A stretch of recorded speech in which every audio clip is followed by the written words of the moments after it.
They're two happy women bringing you inspiring stories, politics, pop culture, and lifestyle hacks, all with an eye to making our communities and our country a better place to live. It's the Happy Women Podcast with your hosts, Jen Horn and Katie Gorka. Thanks for joining us and welcome to the Happy Women Podcast. I'm Jennifer Horn. I'm Katie Gorka. And we are so excited to be back today. We love to chat with people who are doing, especially women, let's be honest, who are doing amazing things and who are speaking out and who are trying to make our country a better place, a safer place. And our guest today is no exception to that. It's our pleasure. We're all meeting for the first time today. Sonya LaBosco is here. She's with the Air Marshal National Council. She is a retired supervisory federal air marshal and an advocate for law enforcement. We're going to talk a lot about some of the failures when it comes to our homeland security in this country right now. But first, I want to welcome in Sonya LaBosco. You can follow her at LaBosco's Sonya, Sonya on X. Sonya, thanks for being with us. It's so nice to meet you. Well, Jen and Katie, thank you for having me on Happy Women. I was ecstatic to get the call to join you wonderful ladies, so it's a pleasure to be here. Before we jump into some of the big issues and, of course, a lot of the failures, I have never felt less safe, whether it's from crime or from our national security or our border security in my lifetime, like I feel right now. I mean, there's just epic failures going on all around us. But before we jump into that, we want to hear about you. How did you get to this point sitting with us today on Happy Women? Well, it's kind of been a long journey. I started my career in law enforcement in 1990 at the Daytona Beach Police Department, and I worked there for many, many years. I actually worked my way up to the rank of sergeant. And on the morning of 9/11, I'd gotten off midnight shift, come home, turned the TV on before I got a little shut-eye, and then, of course, witnessed the tragic events of the first aircraft hitting the Twin Towers. And I was wondering, what could that be? Did the pilot have a heart attack? Did he have a stroke? And then, of course, I tried to reason and say, well, what happened to the co-pilot? If that would have happened, the co-pilot would have taken over the aircraft. So how did that occur? And then, of course, seconds later, we saw the second plane hit the tower. And then shortly thereafter, the plane crashed into the Pentagon. And then finally, United 93, that went down. So my whole world changed. At that moment, I knew that my mission was going to have a different calling. I love my job as a law enforcement officer. But the moment that they put a nationwide bolo out to come over and be an air marshal, I applied and I was hired. And in June of 2002, I changed careers and became a federal air marshal. So I'd love to hear more about one of the things that I'm really curious about is what is the role of the air marshals at the border? So I spent time with the Trump administration. I did get to travel to the border as things were quieting down because the Trump administration was actually really effective in getting control of the border. But I did not realize that the marshals had a role there. So could you unpack that for us a little bit? Well, we never really had a role there. At the end of 2019, and when President Trump had requested some volunteers to go down and help with the border, we had about 30 air marshals that volunteered just because maybe they need a little time on the ground or they need a little change of atmosphere. It can be pretty tough to fly a 20-year career. So we had about 30 air marshals that volunteered to go to the border. Now we fast forward to now, we call this the post-Biden administration and what our mission looks like now. They were forced to go to the border. They took air marshals out of all 20 field offices and forced them to go down to the border on 21-day assignments. And we've been down there now for 3.5 years doing humanitarian work, leaving our national security, our aviation unguarded. So we are very, very unsafe and destabilized right now within the Federal Air Marshal Service. Just bouncing back just a second, because I do want to come back to the border. Putting air marshals on the border leaves our airplanes obviously pretty unsafe. When you become an air marshal, and for people who may not know, explain how many flights might have an air marshal on them, what you're looking for, what your training was like, if you don't mind just bouncing back a little bit on that, because I think it's really interesting. That job is something we're supposed to not know too much about, right? Because you're supposed to be there to catch the bad guys who are up in the air. Well, we always travel in teams, and we are undercover. We dress like normal passengers. You wouldn't be able to figure out who the air marshal is. I know a lot of times people play that game. You know, who's the air marshal? I mean, I've had passengers ask me who they thought was the air marshal was on the plane. Of course, it was me, and I didn't tell them that. I'd point to someone else. I was like, oh, it's that guy over there. He's the air marshal. But we do 12 weeks of training through the Federal Law Enforcement Training Center. I went out to Artesia, New Mexico in the middle of June. So if you can imagine being in the middle of the desert training. But I just couldn't wait to get my training done so I could come back and protect people on the aircraft. So we do a lot of extensive firearms training. We put about 10,000 rounds downrange during that 12-week period that we're in Artesia.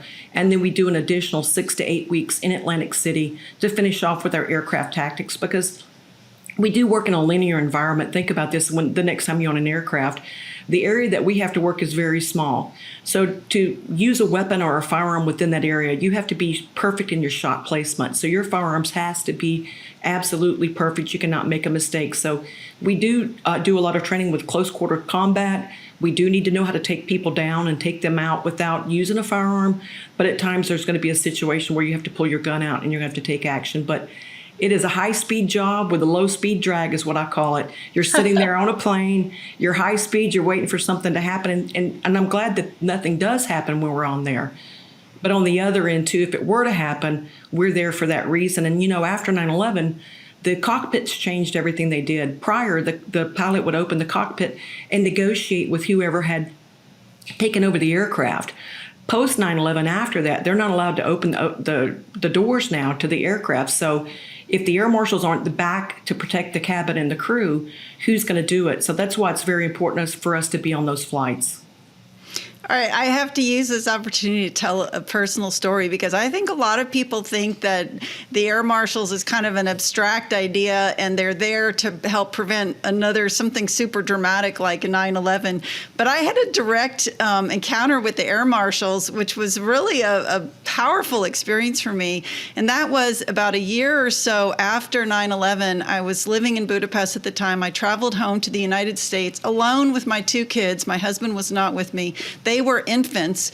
And I was sitting on the airplane, and about 2 rows back, a guy started kind of yelling and speaking very loudly and saying really scary things like, oh, they're going to be really mad at me when this happens. And, kind of things that implied some sort of threat or something. And, anybody who was in earshot we were sort of like all terrified and paralyzed, and nobody did anything. But me, being a mother with young children, of course, the mama bear came out. I immediately got up. I started to walk to the back of the plane, and there was a guy standing there. The air marshal, he clearly had been watching the whole thing and was just kind of waiting and ready. And they were so great, he and the other air marshal. And they said to me, look, if you can just handle this and sit down and let it happen, we're keeping an eye on it. We've got it under control. But if it gets to be too much, let us know and we will come. And so I sat back down. It went on for a while longer. And eventually it got really threatening and scary. All I did was look back like this, and those guys swooped in. They sat down with the guy and took him off the plane when we landed. So I just want to say I love the air marshals, and it's also not because I just happened to watch The Fugitive again, which is also a really fun movie. But that's kind of the good side of it. But tell us, you are an advocate for the air marshals today. So tell us, what are your primary concerns? I mean, aside from the fact that everybody's having to be diverted to the border, what are you most fighting for? What are your air marshals most concerned about? Well, we're really concerned because our mission has absolutely disappeared. The way that we were deployed, prior to Biden taking over, we were on domestic and international missions, and we were looking for real suspected domestic terrorists. I mean, we were really there looking for the people that wanted to harm our country or take an aircraft over. But now, post-Biden, our mission's completely changed. We're either on the border or we're tracking people that were in the national capital region January 5th, 6th, and 7th in 2021. So we're not doing the mission that we were meant to do in the beginning. So now we're being used for these political agendas And it's just not appropriate. I mean, we're leaving our country unguarded. There are incidents every day that are happening that are serious on flights, and those are flights that we'd have normally covered. Air marshals would have been on the flights. There was a flight from LA to Boston, United 2609, where a flight attendant was stabbed. You don't hear a lot about some of the inner things that happened on these things that occurred, but this was a 20-minute altercation to where an emotionally disturbed person tried to open the exit lane. There were two big guys on the plane that wrestled him down, and they put flexi cuffs and tried to contain him with the flexi cuffs that are on the plane. He broke all the flexi cuffs. That's how strong this gentleman was. He was that strong. He was biting people. He was hurting people. He stabbed the flight attendant. And that's a flight air marshals were on, but we weren't on it that day because we were down on the border. And we would have been there. We would have been there to stop that from happening. I definitely want to drill in January 6th with you, because that has been a huge story, at least in conservative media, about air marshals and January 6th. But before we get there, can you kind of tell us, and Sonya LaBosco is with us, LaBosco Sonya on X, formerly Twitter. Sonya, what are the air marshals being called to do on the border right now? Because literally they're not doing law enforcement. Sadly, it's almost like they're just watching people who could be suspected terrorists. Some people they may encounter at some point if they're ever back up in the air again, just walk into the country unchecked. So what are they being asked to do there? We're being asked to drive illegals to the hospital so they can get medical treatment. We're standing by. There'll be, like I said, we always work in teams. There'll be teams of air marshals that will be standing by while they're in the emergency room waiting for medical treatment. We'll drive them back to the facility. We may do deliveries. We may check in boxes at the front gate to make sure that, that's documented that someone came in and out of the facility. We may do a security check where we walk around the outside of the facility. Anything that we're doing is a NGO style task that could be done by someone else. Mm-hmm. You don't take a highly trained, highly skilled person. And by the way, we're the only ones that can work within the aircraft environment the way that we do. There's no other law enforcement agency that can back up and refill the duties that we're doing. So when we're taking off those flights to go down and do these non-law enforcement support personnel, it makes no sense to us. And we used to think this was just incompetence, right? We thought, well, maybe they just don't know. So we tried to notify them, and we've been notifying them. On them is DHS Marwarkas, TSA Administrator David Pekoski. But I have to tell you, ladies, this is intentional, and they've got our flank wide open, and they do not care what's going to happen to anybody in those aircraft when they're flying. Mm. So I have to ask you, because we are the Happy Women podcast, I find it really fascinating that you as a woman are a spokesperson and an advocate for a typically male-dominated field, being law enforcement.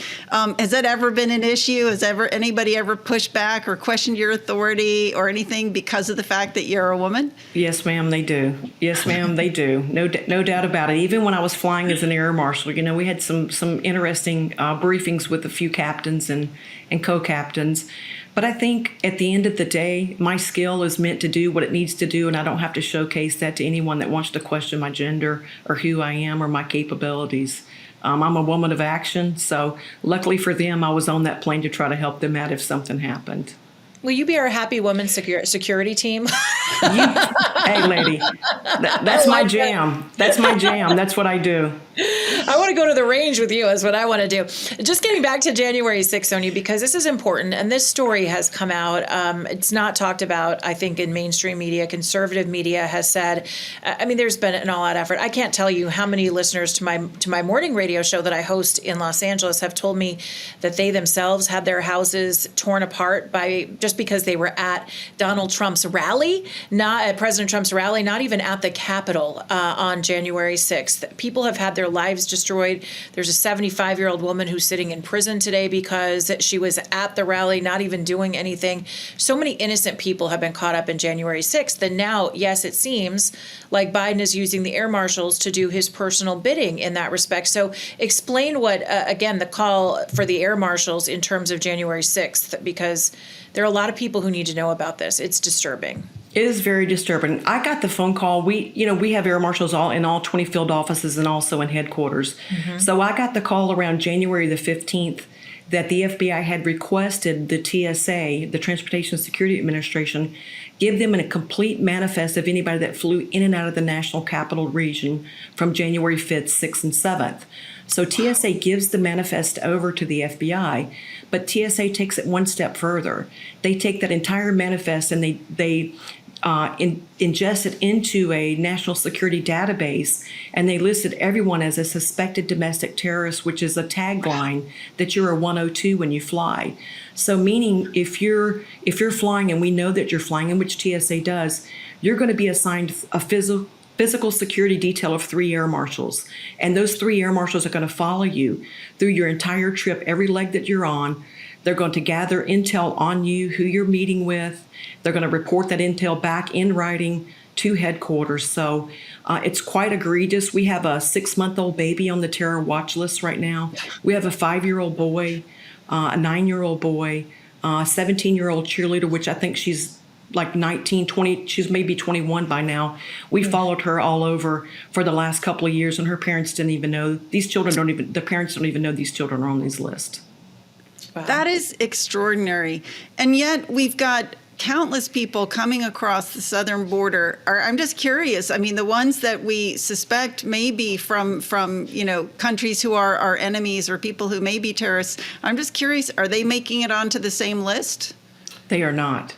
They are not even, we're not even identifying these people. I mean, if you look at what's happening, they're allowed to come across the border. They give their name to Border Patrol. If they don't have an ID, Border Patrol, they take their name, put it on a notice to appear for them to come to a court a hearing 10 years later, basically, right? So they take that notice to appear, they take it to the airport.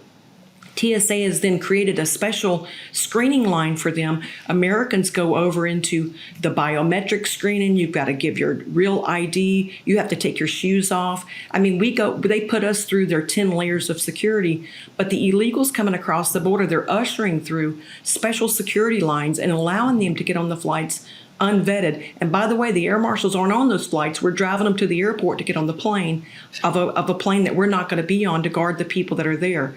So they are absolutely not vetting any of these individuals that are coming across, and they're coming across to do harm to us. Okay, so why? And I believe you said something earlier, and I wholeheartedly agree with you, and that is that this is intentional. If the Biden administration wanted to fix this problem, if they wanted to secure the border, they could. It was secure under President Trump. They could make the changes, or they didn't have to make any changes to begin with. They could have just wrote it out. So what do you think the ultimate goal is? Is it about creating chaos like we're seeing on college campuses? Is it about killing Americans? Is it about growing government? What do you think is the end goal here? I think a lot of it, I think one thing the main thing it's meant to do is destroy our will as American people. I think it's meant to try to break us down to where we feel overrun and that we have no control, because we keep seeing the masses come across the border. We keep seeing our American citizens murdered here on our own land, and what's really happening about it, right? So I think number one, it's to try to break the will of the American people. I think number two, it's try to inject as much pain and discomfort to the American people once the illegals are here. The mass suffering that you see across the United States. Look at the farmers and the ranchers that have been in Texas their entire life, that they have to leave. They have to leave their home after 40 years because the cartel has basically taken over. It's eroding everything that we believe in the American dream, and trying to showcase to us that they're going to allow this to happen in our country, and that we have no power to stop it. That's the first part. The second part, I think, is to pump up the census. They want to have more congressional seats, and whether these individuals vote or not, because of the census, they're going to have the ability to create more seats in Congress that they want to try to take over. So I think that's the second part. And in the third part, it's just because they can do it and they want to. So I want to talk about the children. So when I was with DHS and traveled down to the border, I think the thing that moved me the most was seeing the children, and some of them very, very young, and virtually all of them traveling alone, children were being exploited terribly and are being exploited terribly by the coyotes. I was told stories of kids being used to help get people across, right? Because if you say you're with a family, you don't get split up.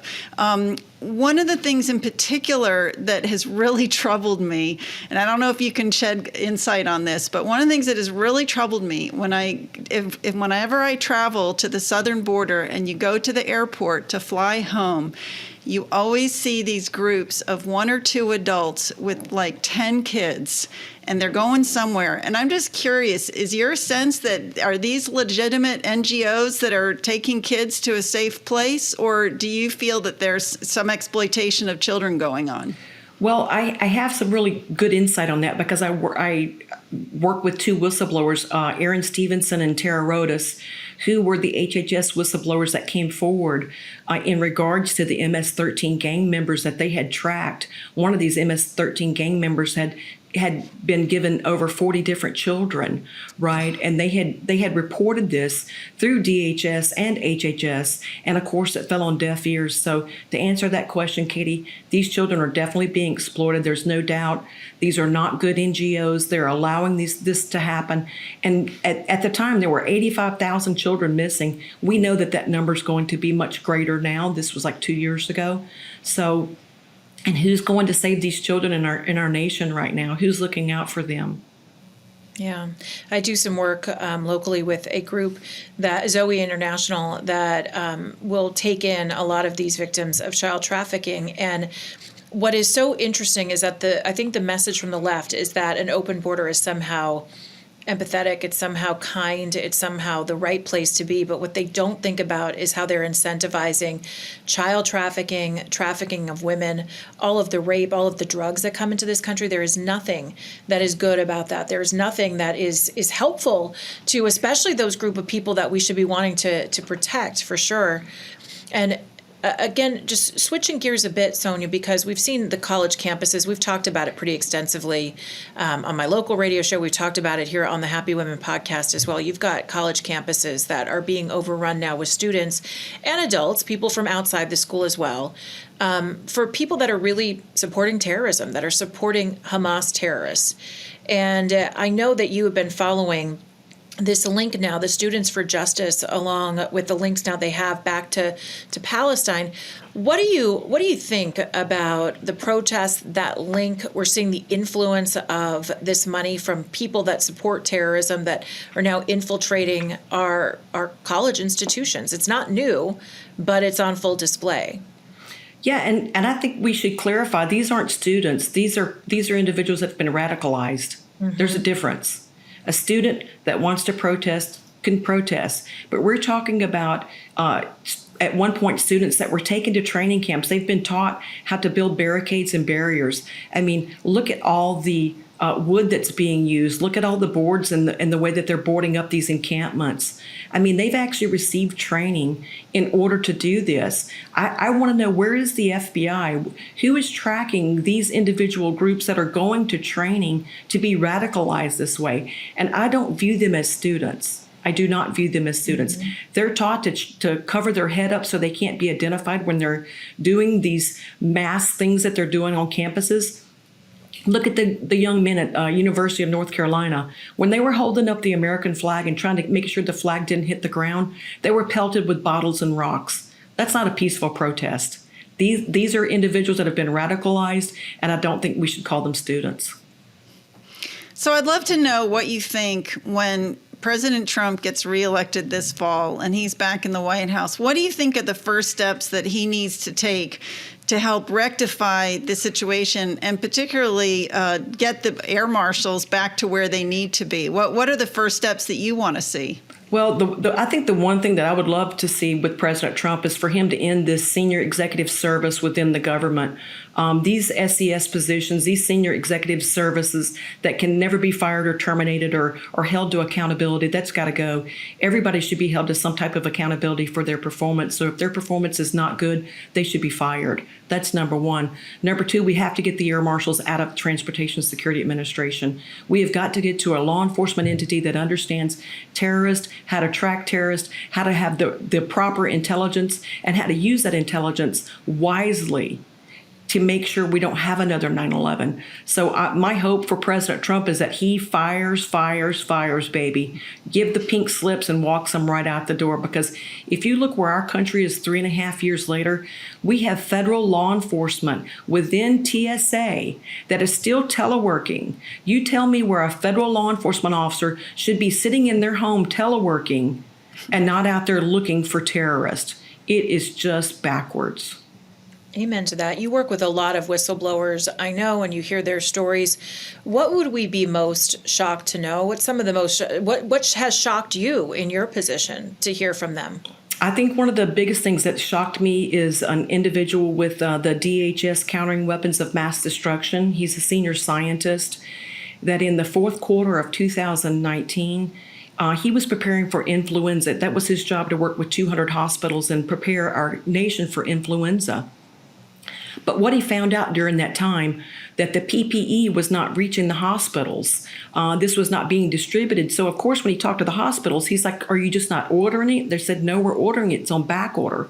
So then he went and started working with the import-export to say, hey, what's going on with the PPE? Well, what they realized at the time is that China had reduced our PPE by 60%.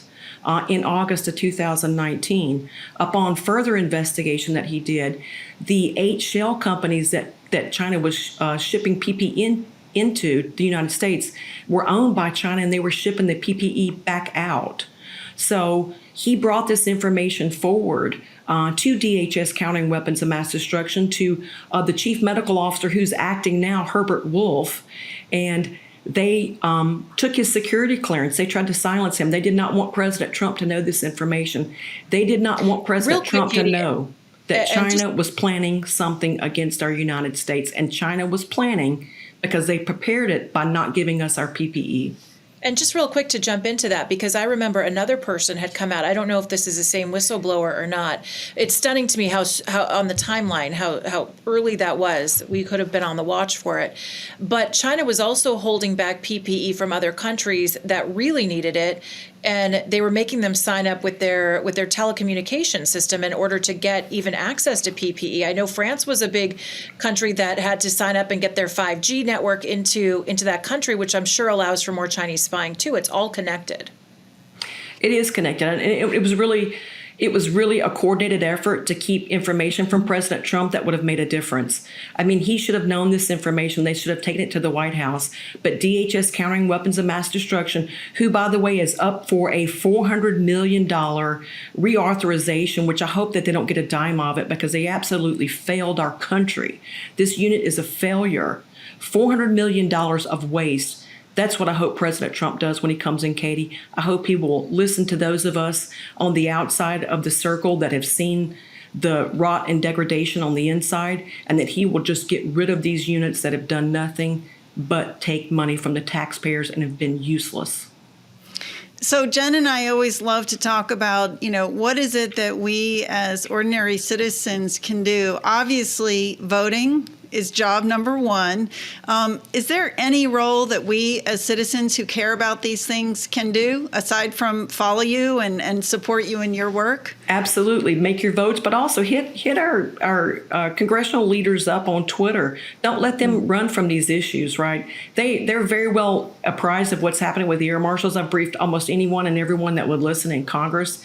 To this day, we're still following the January 6 people. And I don't even say Jan 6ers because you didn't even have to be at the Capitol. You just had to be in the area. We're still wasting our resources on these missions following 80-year-old women. And marking the fact that one of them has a pink Trump hat on. Very, very dangerous. She really looks like she's going to hijack an aircraft with a walker, coming down the aisle. So don't let the representatives outrun their duties, right? They have a duty. We give $1 billion to TSA for the air marshals to keep us safe. That money is not being utilized for that. So let's don't give TSA any more money.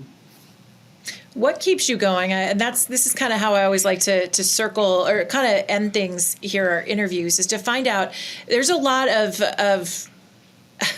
adversaries out there. It's the mainstream media, it's the Biden administration, all kinds of people working with reasons that aren't in the best interest of our country, even politicians on our own side of the aisle that don't have our best interests at heart. So what keeps you inspired? What keeps you moving forward? What keeps you fighting? Because that's one thing I can tell about you. So you are a fighter. You're going to keep going. You're not going to let anybody hold you down. You have a story to tell and you're going to tell it.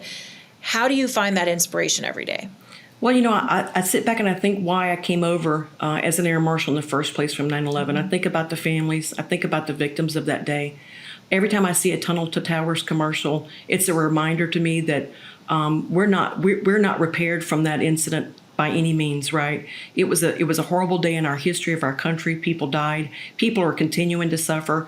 We've lost over 4,000 first responders to cancer and cancer-related causes because they responded to 9/11. So for me, this is something that I have to do. I have to set this right. And I know that we cannot set this right within the Transportation Security Administration. We've got to get this agency into the hands of law enforcement so we don't have to experience that again. And that's my motive and that's my mission, is to get the air marshals in a place that they can function and function well. Sonya, thank you so much for what you do, and thank you for coming on the show. We have loved talking with you. I know it's probably hard to always be a happy woman when you're doing this job, but I just hope you'll stay happy and committed to the fight. And we pray for all the U.S. Marshals and the work that they're doing to keep us safe. So thank you. Hey, God bless you, ladies, and thank you for giving us a platform to put the real story out. So thank you for all you're doing, and we're always here. If you need anything, we're just a phone call away. Well, we welcome you back anytime, and you should definitely follow her, LaBosco Sonya. Sonya's with a Y. That's LaBosco Sonya on X. She's the Air Marshal National Council, retired supervisory federal air marshal, and an awesome, happy woman. Thank you so much for all that you do, Sonya. We appreciate knowing that you're out there still fighting for what's right and for our safety. Thanks for being with us. And thank you all for joining us. That's the Happy Women podcast. You can follow me at Jennifer Horn Radio on Instagram and Facebook, at Jennifer Horn on X. Happy Women, please share it, rate it, tell your friends about it. We love having you there. And you should follow Katie too. Get her book, Next Gen Marxism, and give her a follow on Facebook. Search out Catherine Gorka or KatieGorka.org. Thanks for joining us. This is a Happy Women podcast.